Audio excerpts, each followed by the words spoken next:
할렐루야. 반갑습니다. 우리 함께 옆 사람들과 인사하실까요? 주님의 평화가 여러분과 함께 하시기를 바랍니다.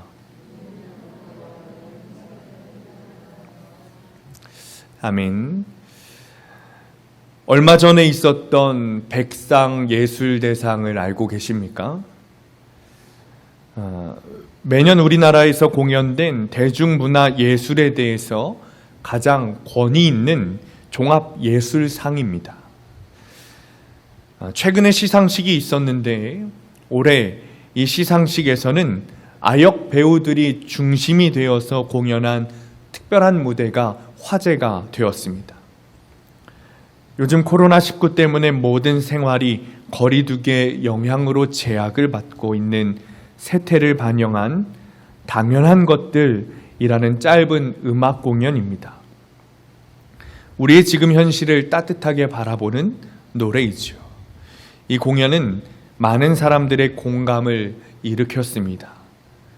우리 잠시 이 5분 정도 되는 음악 공연을 보고 말씀을 이어가도록 하겠습니다.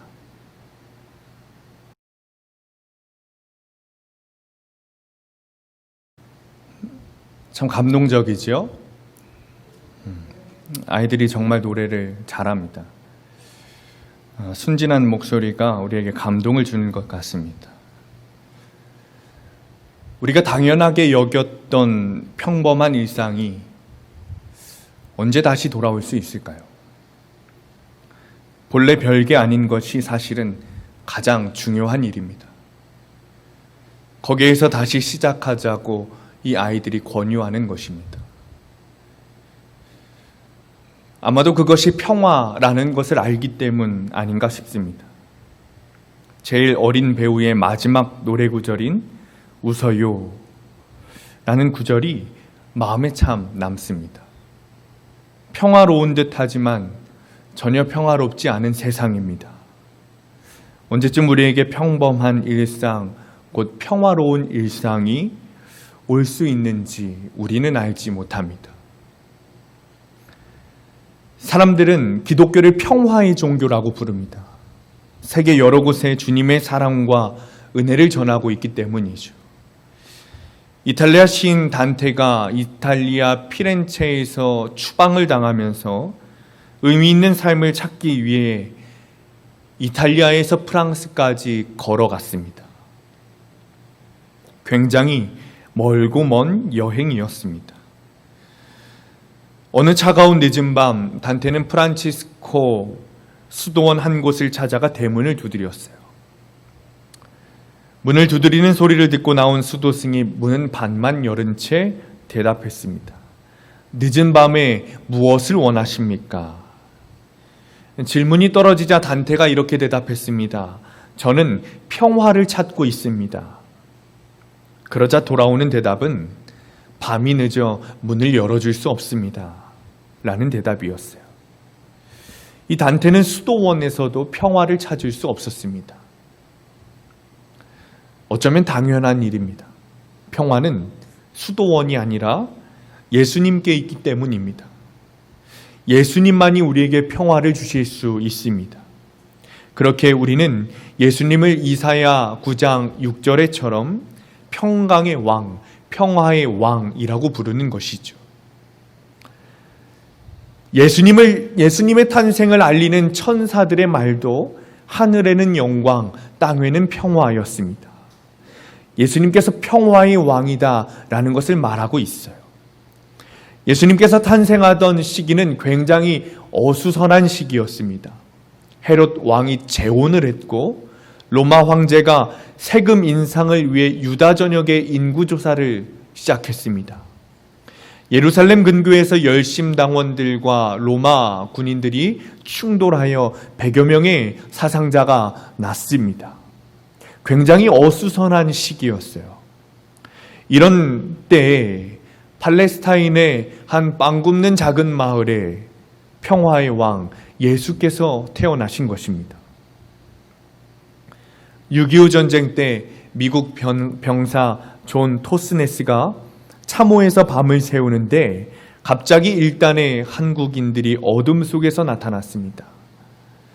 그들에게 총을 대리자 한국인들은 고요한 밤, 거룩한 밤을 부르고 다시 어둠 속으로 사라졌습니다. 존 토스네스는 그 일을 평화를 노래하는 천사의 음성 같았다라고 간증했습니다. 평화라는 단어를 사전에서 찾아보면 인간 집단 상호 간의 무력 충돌이 일어나지 않는 상태 또는 전쟁, 분쟁, 일체의 갈등이 없이 평온한 상태라고 말합니다. 오늘 본문이 포함되어 있는 마태복음 9장 36절부터 11장 1절까지를 우리는 예수의 제자 파송 설교라고 말합니다. 즉 오늘 본문은 예수님께서 제자들을 부르시고 또 예수님의 제자들이 궁극적으로 해야 하는 일에 대해서 예수님께서 직접 설교하고 계신 내용입니다. 이 설교의 내용엔 이미 앞서 드린 말씀에서 이미 나와 있습니다.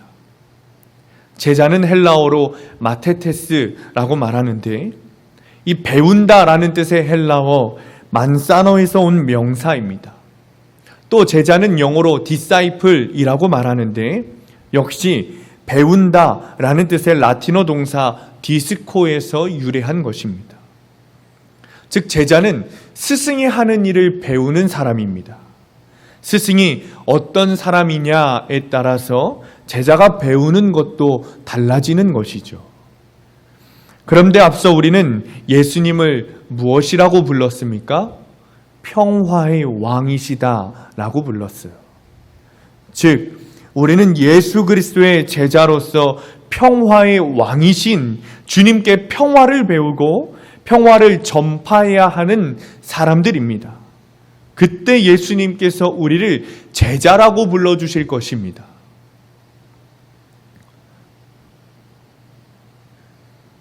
그런데 예수님을 전하는 장소에는 평화만이 아니라 전쟁과 분열도 있었다는 사실을 알고 계십니까? 사실 이런 이야기는 교회 우리 옛 어른들에게 많이 들은 이야기입니다. 특히 여자 권사님들에게 많이 들은 이야기이죠. 왜 항상 예수 믿는 남자가 예수 믿지 않는 여자를 만나 장가가는 이야기는 별로 없는데 이상하게 예수 믿는 여자가 예수 믿지 않는 남자에게 시집가는 이야기는 그렇게 많은지 모르겠습니다. 여하튼 권사님들께 너무너무 들은 이야기는 항상 예수 믿지 않는 집에 시집을 가서 남편과 시어머니에게 복음을 전하다가 너무 많은 핍박을 받았다는 이야기예요. 또 그 일로 인해서 집에서 쫓겨나기도 하고 여러 어려운 상황을 겪었다는 이야기들을 전에 많이 들었습니다. 가정에서만 일어나는 일이 아닙니다. 제가 대학원 2년 동안 노숙인 사역을 할 때 너무나도 많이 겪었던 일이에요. 궁휼한 마음을 가지고 이 노숙인을 돕고자 사역했지만 제 마음 가운데 궁극적인 목표는 예수님의 복음을 전하고 사랑을 전하는 일이었어요. 그렇다고 처음부터 무턱대고 복음을 전하지는 않았습니다. 수개월간 이 노숙인들을 돌보고 먹을 것과 필요한 것들을 나눠주고 이야기로 시작했습니다. 나중에는 친해져서 아버지 부르기도 하고 삼촌 부르기도 하고 안아드리기도 했습니다. 그리고 나서 이제는 좀 때가 되었겠다라고 생각해서 복음을 전했어요. 그랬더니 돌아온 것은 폭력과 욕설뿐이었습니다. 힘들게 이어졌다고 생각했던 마음과 마음이 분열되고 전쟁이 일어난 것이죠. 그런데 여러분, 복음을 전하다가 일어난 분열과 전쟁을 혹시 나 때문에 일어난 것은 아닌가, 혹시 내가 무슨 잘못을 해서 이렇게 된 것은 아닌가 자책하지 마시기 바랍니다. 복음을 전하는 곳에 평화가 아니라 분열과 전쟁이 일어나는 것은 그렇게 만드는 사람이 있기 때문입니다. 그렇게 만드는 분이 있기 때문이에요. 35절 말씀입니다. 우리 함께 읽을까요? 35절입니다. 시작. 내가 온 것은 사람이 그 아버지와 딸이 어머니와 며느리가 시어머니와 불화하게 하려 함이니. 우리는 예수님께서 평화의 왕으로 오셨다고 믿습니다. 그런데 오히려 그 반대예요. 예수님은 그가 가시는 곳마다 분열과 전쟁을 일으키셨어요. 그 사역 후에는 언제나 모의와 작당이 일어났어요. 심지어 예수님께서는 본인이 오신 이유가 불화를 만들게 하려고 왔다라고 말했습니다. 그 대상이 누굽니까?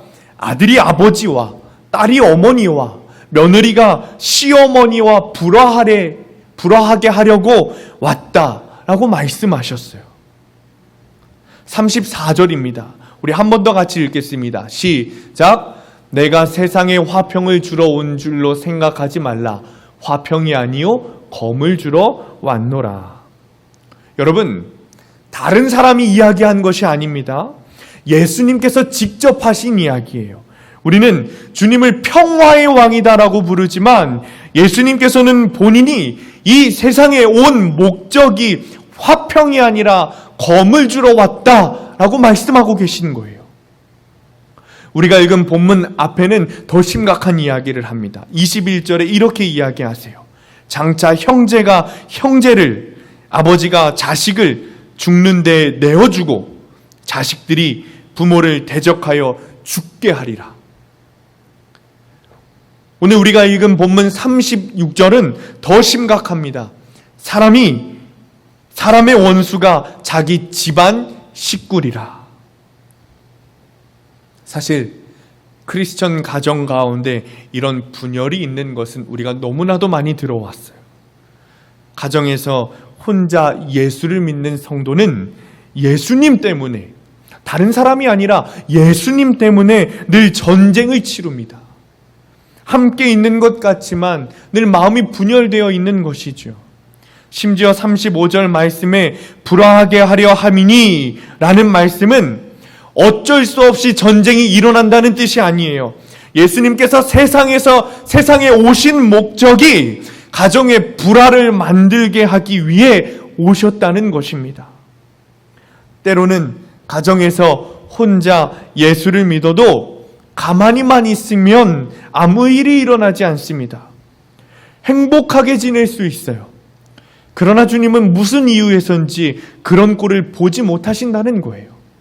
오히려 행복한 가정에 옛날에 어른들 말씀에 그런 말 있지 않습니까? 가만히만 있으면 중간이라도 간다라고 했는데 그 가정에 불화를 일으키고 전쟁을 일으키려 오셨다는 거예요. 정말 우리는 예수님을 평화의 왕이라고 부를 수 있는 것입니까?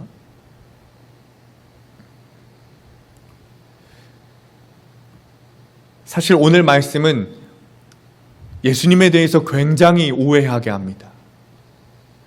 어떤 이는 이 말씀을 가지고 예수가 가정을 사랑하지 말라고 한다며 비판하기도 합니다. 그러나 오늘 말씀은 가정을 사랑하지 말라는 이야기가 아니에요. 오히려 마태복음에서 예수님은 가족 사랑, 특히 부모님을 사랑하고 존경해야 한다고 말합니다. 마태복음 15장 3절 4절에 대답하여 이르시되 너희는 어찌하여 너희의 전통으로 하나님의 계명을 범하느냐. 하나님이 이르셨으되 네 부모를 공경하라 하시고 또 아버지나 어머니를 비방하는 자는 반드시 죽음을 당하리라 하셨거늘. 또 마태복음 19장 19절에 네 부모를 공경하라 라고 강조하면서 말씀하셨어요. 즉 예수님께서는 가정을 사랑하지 말라는 것이 아니라 오히려 가정에 대해서 더 강조하고 계세요.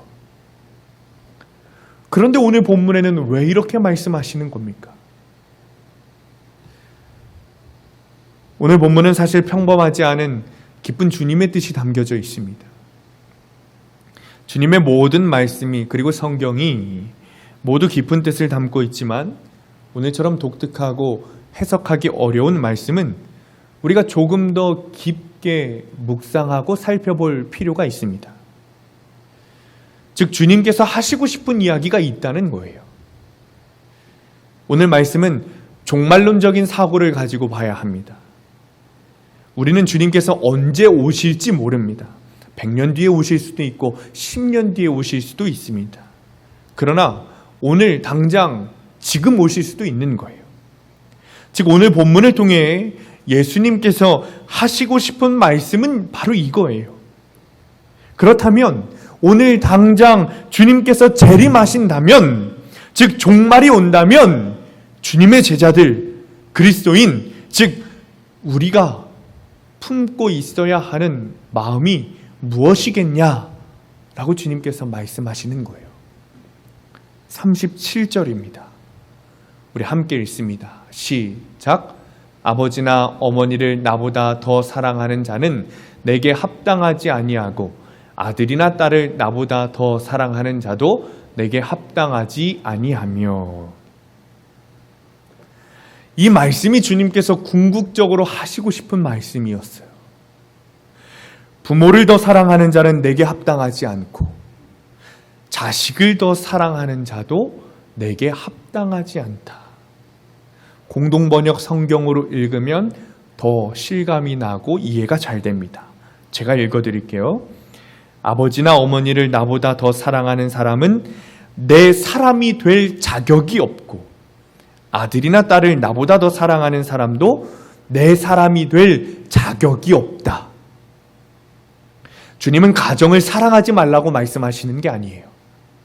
가정을 원수처럼 여기라고 말씀하시는 게 아닙니다. 오히려 부모를 존경하고 자녀를 사랑하라고 가르치세요. 그러나 조건이 있어요. 그것이 무엇입니까? 부모를 사랑하고 자녀를 사랑하되 나 예수보다 더 사랑하지는 말라는 거예요. 그것을 바로 말하면 그 누구보다 더 나 예수를 사랑하라는 겁니다. 예수보다 더 사랑하는 것이 있어서는 안 된다는 거예요. 여러분, 부모보다 더 소중한 것이 있습니까? 자녀보다 더 소중한 것이 있습니까? 없습니다. 제가 아이를 낳아보니 이 아이가 너무 소중해요. 저의 모든 시선이 이 아이에게로 갑니다. 이 아이가 제 세상이 되었어요. 너무나도 사랑스럽습니다. 사실 저희 아이가 이번 주에 너무 많이 아팠어요. 열이 오를 때는 39도까지 오르고 또 내려갈 때는 저체온증으로 35도까지 내려가는 거예요. 다행히도 코로나는 아니고 이 목의 편도염이 부어서 그렇게 많이 아팠다는 겁니다. 그래서 저번 주 화요일부터 금요일까지 사실은 새벽 내내 아이를 케어하느라 한숨도 자지 못했어요. 물론 아내가 더 애쓰고 힘들기는 했습니다. 제가 드리고 싶은 말씀은 자식이 아프니까 제 억장이 무너지고 제 마음이 너무 아픈 거예요. 이 아이를 너무나도 사랑하기 때문이죠. 그런데 예수님께서는 이 아이보다 나의 자녀보다 나 예수를 더 사랑해야 한다고 말씀하시는 겁니다. 그래야 예수의 사람이 될 자격이 있다는 거예요. 이 말씀은 오늘 본문을 바라보는 우리의 시각을 바꿔줍니다. 34절에 화평이 아닌 검을 주러 왔다고 하신 주님의 말씀은 복음을 받아들이는 곳에는 하나님이 주시는 평화가 이루어지지만 그렇지 않은 곳에는 분열이 일어난다는 것을 말합니다. 예수의 복음이 전파되는 곳에는 하나님의 나라와 세상이 갈라집니다. 진리와 비진리가 갈라져요. 신앙과 불신앙이 갈라집니다. 복음 앞에 중간은 없기 때문입니다. 그렇기 때문에 가정에서의 핍박과 어려움, 심지어 불화와 전쟁이 일어날지라도 그리스도인이라면, 참된 예수님의 사람이라면, 예수님의 사람이라고 불릴 자격이 있는 사람이라면 나의 가정에, 나의 부모에게, 나의 자녀에게, 나의 남편에게 복음을 전해야 하는 것이죠. 주님께서는 복음을 전할 때 우리에게 올 핍박을 이미 알고 계셨어요. 24절과 25절입니다. 제자가 그 선생보다 또는 종이 그 상전보다 높지 못하나니 제자가 그 선생 같고 종이 그 상전 같으면 조카도다. 집 주인을 바알세불이라 하였거든 하물며 그 집 사람들이랴. 24절과 25절의 선생과 상전은 예수님을 말하고 제자와 종은 그리스도인을 말합니다. 그리고 주님께서 바알세불 즉 사탄으로 불리셨다.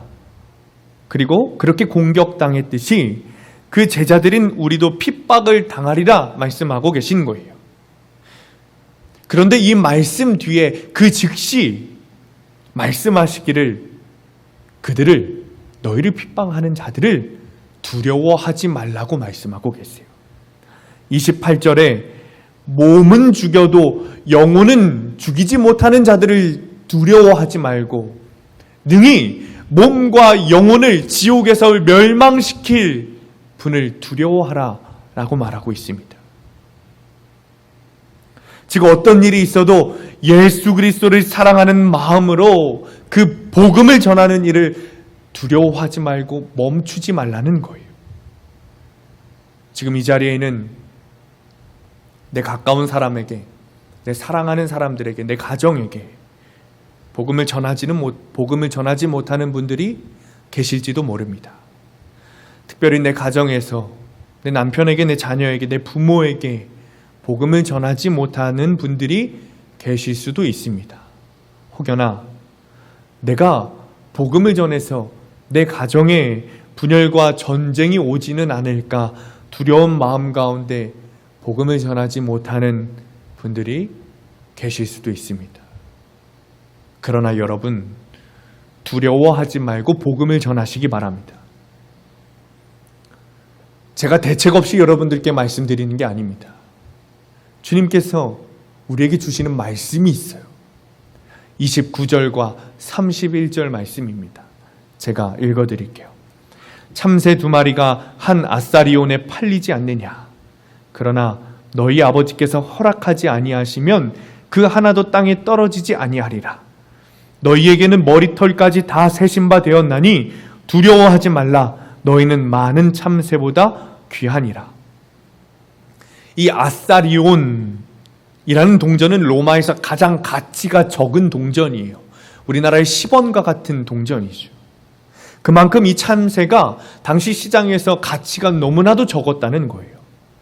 그리고 또 머리털은 인간에게서 가장 흔하고 값이 나가지 않는 것입니다. 그런데 하나님께서는 그런 것들까지도 배려하신다는 거예요. 심지어 그 하나님께서 우리의 아버지 되시는데 우리가 무엇을 두려워하겠습니까? 주님께서는 우리에게 다른 누구보다 나 예수를 사랑하라고 말씀하셨어요. 그 이유는 주님께서도 다른 어떤 것보다 우리를 더 사랑하시기 때문입니다. 사랑하는 성도님들, 두려워하지 말고 복음을 전하시기 바랍니다. 가까이 있는 자들에게 복음을 전하세요. 가족들에게 복음을 전하세요. 그 누구보다 우리를 사랑하시는 아버지께서 일하여 주실 것입니다. 그때 우리가 복음을 전할 때 우리에게 주시는 축복이 있습니다. 32절 말씀이에요. 우리 함께 읽습니다. 시작. 누구든지 사람 앞에서 나를 시인하면 나도 하늘에 계신 내 아버지 앞에서 그를 시인할 것이요. 여러분, 이것보다 더 큰 축복이 있습니까? 없어요. 예수님께서 하나님 앞에 가셔서 하나님께 우리를 안다고 말씀해 주시겠다는 거예요. 이것보다 더 큰 축복이 없습니다. 근데 오늘 본문을 묵상하면서 저에게 더 큰 감동으로 주시는 말씀이 하나 있었어요. 바로 본문 바로 뒤에 있는 40절 말씀입니다. 제가 읽어드릴게요. 너희를 영접하는 자는 나를 영접하는 것이요. 이 말씀은 그 당시 제자들을 영접하는 자들, 즉 우리를 영접하는 자들에게 하시는 말씀이기도 하지만 우리에게 너무나도 큰 감동을 주는 말씀이에요. 복음을 전하는 자, 예수를 누구보다 더 많이 사랑하는 자를, 즉 제자인 우리를 예수와 같이 여겨주시겠다는 말씀이에요. 사랑하는 성도님들, 여러분께서 복음을 전하고 누구보다 예수를 더 많이 사랑하게 되면 우리 주님께서는 여러분들을 예수처럼 여겨주시겠다는 겁니다. 사랑하는 성도님들, 누구보다 예수님을 더 많이 사랑하시기 바랍니다. 두려워하지 말고 복음을 전하시기 바랍니다. 그때 주님께서 우리를 모른다고 하지 않으시고 잘한다 라고 말씀해 주실 거예요. 또 우리를 그분처럼, 예수처럼 여겨주실 것입니다. 기도하겠습니다. 사랑과 은혜가 충만하신 하나님 감사합니다. 우리를 사랑하여 주셔서 주님을 알게 하시니 감사를 드립니다. 주님, 우리의 마음 가운데 주님보다 더 사랑하는 것이 있다면 이제는 내려놓기 원합니다. 무엇보다 주님을 더 사랑하기 원합니다. 그 사랑으로 두려워하지 않고 주님을 전하게 되기를 원합니다. 우리가 주님을 시인할 때 주님께서도 우리를 안다고 말씀하시는 줄 믿사오니 우리가 주님을 전하는 일에 소홀하지 않고 그 축복을 누리게 하여 주옵소서. 예수님의 이름으로 기도합니다. 아멘.